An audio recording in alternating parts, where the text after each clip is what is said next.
श्री दुर्गा सप्तशती पाठ अध्याय 9। इस अध्याय में निशुम्भ वध का वर्णन किया गया है।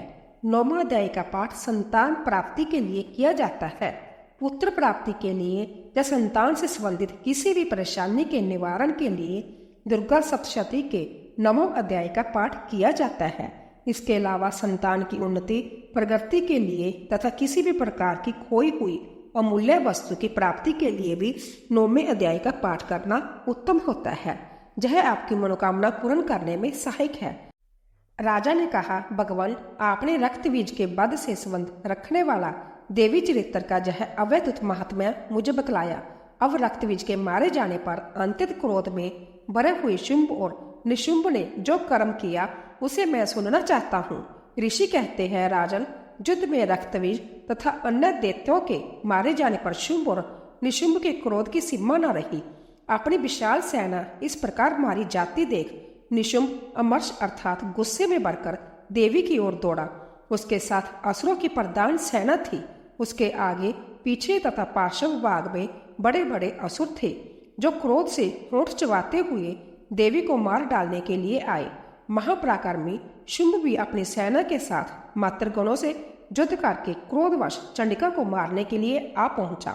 तब देवी के साथ शुंभ और निशुंभ का घोर संग्राम छिड़ गया। वह दोनों दैत्या मेघों की भांति बाणों की भयंकर वृष्टि कर रहे थे। उन दोनों के चलाए हुए बाणों को चंडिका ने अपने बाणों के समूह से तुरंत काट डाला और शस्त्र समूहों की वर्षा करके उन दोनों दैत्यपतियों के अंगों में भी चोट पहुंचाई। निशुंभ ने तीखी तलवार और चमकती हुई डाल लेकर देवी के श्रेष्ठ वाहन सिंह के मस्तक पर प्रहार किया। अपने वाहन को चोट पहुंचने पर देवी ने श्रुपर नामक बाण से निशुंभ की श्रेष्ठ तलवार तुरंत ही काट डाली और उसकी डाल को भी, जिसमें 8 चांद जड़े थे, खंड खंड कर दिया। डाल और तलवार के कट जाने पर उस असुर ने शक्ति चलाई, किंतु सामने आने पर देवी ने चक्कर से उसके भी 2 टुकड़े कर दिए। अब तो निशुंभ क्रोध से जल उठा और उस दानव ने देवी को मारने के लिए शूल उठाया, किंतु देवी ने समीप आने पर उसे भी मुक्के से मारकर चूर्ण कर दिया। तब उसने गदा घुमाकर चंडी के ऊपर चलाई, परंतु वह भी देवी के त्रिशूल से कटकर भस्म हो गई। तदंतर दैत्यराज निशुंभ को फरसा हाथ में लेकर आते देख देवी ने बाण समूहों से घायल कर धरती पर सुला दिया। उस भयंकर पराक्रमी बाई निशुंभ के धराशायी हो जाने पर शुंभ को बड़ा क्रोध हुआ और अंबिका का वध करने के लिए वह आगे बढ़ा। रथ पर बैठे बैठे ही उत्तम आयुधों से सुशोभित अपनी बड़ी बड़ी 8 अनुपम भुजाओं से समूचे आकाश को ढक कर वह अवैधुत शोभा पाने लगा। उसे आते देख देवी ने शंख बजाया और धनुष की प्रत्यंचा का भी अंतत दुस्सह शब्द किया। साथ ही अपने घंटे के शब्द से, जो समस्त दैत्य सैनिकों का तेज नष्ट करने वाला था, संपूर्ण दिशाओं को व्याप्त कर दिया। तदंतर सिंह ने भी अपनी दहाड़ से, जिसे सुनकर बड़े बड़े गजराजों का महान मद दूर हो जाता था, आकाश, पृथ्वी और 10 दिशाओं को गुंजा दिया। फिर काली ने आकाश में उछलकर अपने दोनों हाथों से पृथ्वी पर आघात किया। उससे ऐसा भयंकर शब्द हुआ जिससे पहले के सभी शब्द शांत हो गए। तत्पश्चात शिवदूती ने दैत्यों के लिए अमंगल जनक अट्टहास किया। इन शब्दों को सुनकर समस्त असुर थरा उठे, किंतु शुंभ को बड़ा क्रोध हुआ। उस समय देवी ने जब शुंभ को लक्ष्य करके कहा, ओ दुरात्मा, खड़ा रह, तभी आकाश में खड़े हुए देवता बोल उठे, जय हो, जय हो। शुंभ ने वहां आकर ज्वालाओं से युक्त अंत्यत भयानक शक्ति चलाई। अग्निमय पर्वत के समान आती हुई उस शक्ति को देवी ने बड़े भारी लूके से दूर हटा दिया। उस समय शुंभ के सीनाद से तीनों लोक गूंज उठे। राजन, उसकी प्रतिध्वनि से वज्रपात के समान भयानक शब्द हुआ, जिसने अन्य सब शब्दों को जीत लिया। शुंभ के चलाए हुए बाणों के देवी ने और देवी के चलाए हुए बाणों के शुंभ ने अपने भयंकर बाणों द्वारा सैकड़ों और हजारों टुकड़े कर दिए। तब क्रोध में भरी हुई चंडिका ने शुंभ को शूल से मारा। उसके आघात से मूर्छित हो वह पृथ्वी पर गिर पड़ा। इतने में ही निशुंभ को चेतना हुई और उसने धनुष हाथ में लेकर बाणों द्वारा देवी काली तथा सिंह को घायल कर डाला। फिर उस दैत्यराज ने 10,000 बाहें बनाकर चक्रों के प्रहार से चंडिका को आच्छादित कर दिया। तब दुर्गम पीड़ा का नाश करने वाली भगवती दुर्गा ने कोपित होकर अपने बाणों से उन चक्रों तथा बाणों को काट गिराया। यह देख निशुंभ दैत्य सेना के साथ चंडिका का वध करने के लिए हाथ में गदा ले बड़े वेग से दौड़ा। उसके आते ही चंडी ने तीखी धार वाली तलवार से उसकी गदा को शीघ्र ही काट डाला। तब उसने शूल हाथ में ले लिया। देवताओं को पीड़ा देने वाले निशुंभ को शूल हाथ में लिए आते देख चंडिका ने वेग से चलाए हुए अपने शूल से उसकी छाती छेद डाली। शूल से विदर्भ हो जाने पर उसकी छाती से एक दूसरा महाबली एवं महापराक्रमी पुरुष खड़ी रह कहता हुआ निकला। उस निकलते हुए पुरुष की बात सुनकर देवी ठठाकर हंस पड़ी और खंडक से उन्होंने उसका मस्तक काट डाला। फिर तो वह पृथ्वी पर गिर पड़ा। तदंतर सिंह अपने दाढ़ों से असुरों की गर्दन कुचल कर खाने लगा। यह बड़ा भयंकर दृश्य था। उधर काली तथा शिवदूती ने भी अनन्य दैत्यों का भक्षण आरंभ किया। कुमारी की शक्ति से विदर्भ होकर कितने ही महादैत्य नष्ट हो गए। ब्राह्मणी के मंत्र पुत जल से निस्तेज होकर कितने ही बाघ खड़े हुए।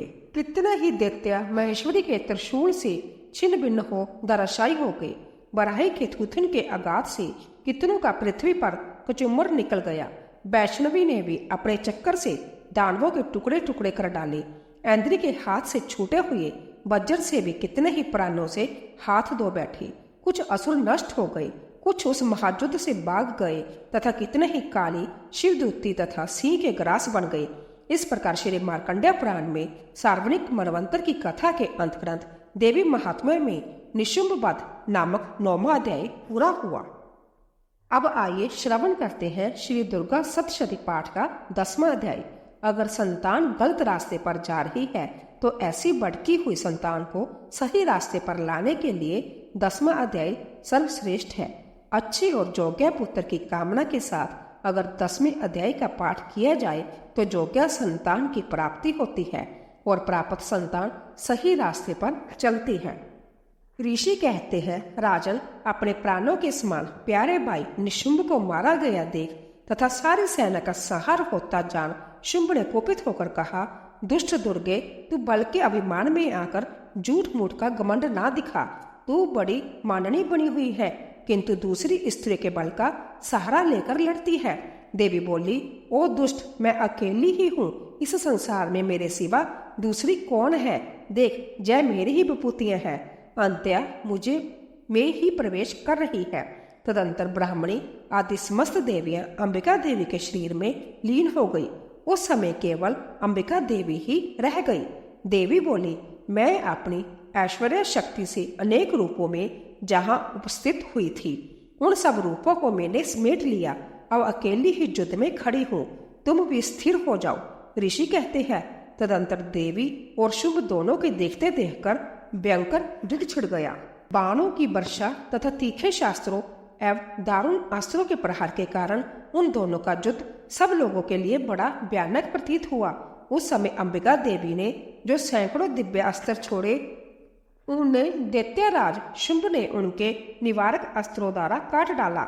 इसी प्रकार शुंभ ने भी जो दिव्य अस्त्र चलाए, उन्हें परमेश्वरी ने भयंकर हुंकार शब्द के उच्चारण आदि द्वारा खिलवाड़ में ही नष्ट कर डाला। तब उस असुर ने सैकड़ों बाणों से देवी को आच्छादित कर दिया। यह देख क्रोध में भरी हुई उन देवी ने भी बाण मारकर उसका धनुष काट डाला। धनुष कट जाने पर फिर दैत्यराज ने शक्ति हाथ में ली, किंतु देवी ने चक्कर से उसके हाथ की शक्ति को भी काट गिराया। तत्पश्चात दैत्यों के स्वामी शुंभ ने 100 चांद वाली चमकती हुई डाल और तलवार हाथ में ले उस समय देवी पर दावा किया। उसके आते ही चंडिका ने अपने धनुष से छोड़े हुए तीखे बाणों द्वारा उसकी सूर्य किरणों के समान उज्जवल डाल और तलवार को तुरंत काट दिया। फिर उस दैत्य के घोड़े और सारथी मारे गए। धनुष तो पहले ही कट चुका था। अब उसने अंबिका को मारने के लिए उद्यत हो भयंकर मुगदर हाथ में ले लिया। उसे आते देख देवी ने अपने तीक्ष्ण बाणों से उसका मुगदर भी काट डाला। तिस पर भी वह असुर मुक्का तानकर बड़े वेग से देवी की ओर झपटा। उस दैत्यराज ने देवी की छाती में मुक्का मारा। तब उन देवी ने भी उसकी छाती में एक चांटा जड़ दिया। देवी का थप्पड़ खाकर दैत्याराज शुंभ पृथ्वी पर गिर पड़ा, किंतु पुण्य सहसा पूर्ववत उठकर खड़ा हो गया। फिर वह उछला और देवी को ऊपर ले जाकर आकाश में खड़ा हो गया। तब चंडिका आकाश में भी बिना किसी आधार के ही शुंभ के साथ युद्ध करने लगी। उस समय दैत्य और चंडिका आकाश में एक दूसरे से लड़ने लगे। उनका वह युद्ध पहले सिद्ध और मुनियों को विस्मय में डालने वाला हुआ। फिर अंबिका ने शुंभ के साथ बहुत देर तक युद्ध करने के पश्चात उसे उठाकर घुमाया और पृथ्वी पर पटक दिया। पटके जाने पर पृथ्वी पर आने के बाद वह दुष्ट आत्मा दैत्य पुण्य चंडिका का वध करने के लिए उनकी ओर बड़े वेग से दौड़ा। तब समस्त दैत्यों के राजा शुंभ को अपनी ओर आते देख देवी ने त्रिशूल से उसकी छाती छेद कर उसे पृथ्वी पर गिरा दिया।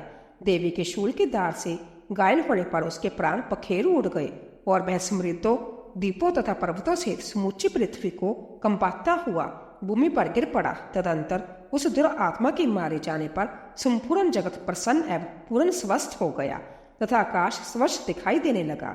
पहले जो उत्पात सूचक मेघ और उल्कापात होते थे वह सब शांत हो गई तथा उस दैत्य के मारे जाने पर नदियां भी ठीक मार्ग से बहने लगी। उस समय शुंभ की मृत्यु के बाद संपूर्ण देवताओं का हृदय हर्ष से भर गया और गंधर्वगण मधुर गीत गाने लगे। दूसरे गंधर्व बाजे बजाने लगे और अप्सराएं नाचने लगी। पवित्र बाजू बहने लगी। सूर्य की प्रभा उत्तम हो गई। अग्निशाला की बुझी हुई आग अपने आप प्रज्वलित हो उठी तथा संपूर्ण दिशाओं के भयंकर शब्द शांत हो गए। इस प्रकार श्री मार्कंडेय पुराण में सार्वजनिक मनवंतर की कथा के अंतर्गत देवी महात्म्य में शुभ वध नामक 10वां अध्याय पूरा हुआ। जय माता दुर्गा। अगर वीडियो पसंद आई हो तो हमारे चैनल को सब्सक्राइब करें। धन्यवाद।